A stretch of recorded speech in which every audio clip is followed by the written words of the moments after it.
Hello, my name is Engelbert Franssen.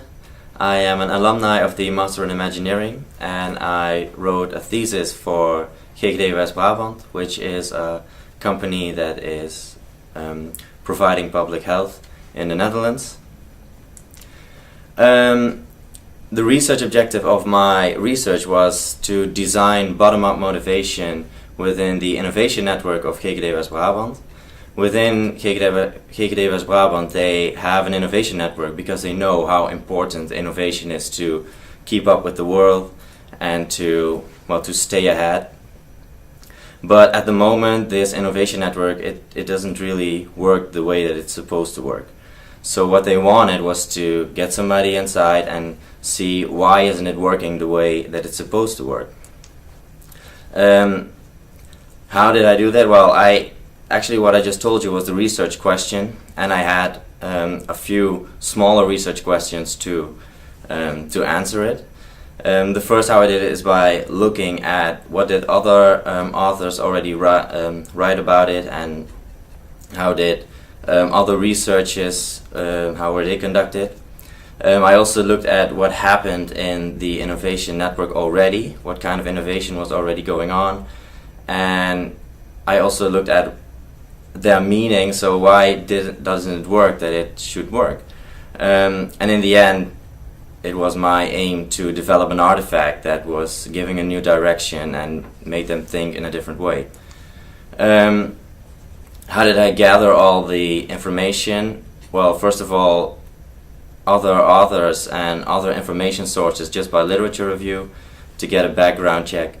And the other information collection was done by participant observation, just being around, working with the people, by conducting semi-structured interviews. I conducted 16 different interviews, 12 with the Innovation Network and 4 with the management, and I did creative sessions to really get into depth about what they were thinking.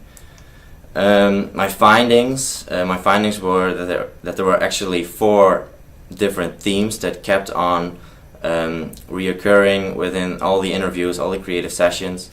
The first one was that there wasn't really ownership or responsibility over innovation initiatives.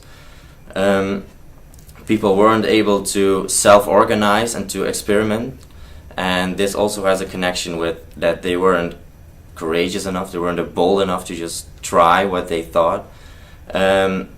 And they kind of felt that they had to do a lot of things alone, so there wasn't really teamwork. They didn't know what kind of talents the other employees possessed and how they could utilize them. So the recommendation was to think in a different way. I developed an artifact called Neem de Regie, which is kind of Dutch for take control, but it's kind of hard to translate it that literally because it has a certain connection with regisseur, which is like English for director. So what I really wanted them to do is to think you are the director of a new innovation project, and you have to find a talent, you have to be courageous, and you have to experiment with it. And I developed an inspirational guide with that, which really helped them thinking. It contains a lot of questions about how they can set up their own innovation initiative. And at the moment, they really want to make like 1,000 copies of this inspirational guide to help them in the process. And well, I think that with this research, I really found out how it is possible for people to really see that innovation is really needed, and they see a lot of challenges, they see a lot of opportunities in their surrounding markets, but they don't really feel the urge to really do it. And I think that I can really make a bridge right now between what's happening in the world and what's needed in the company, and to make people aware and be willing to change. Thank you.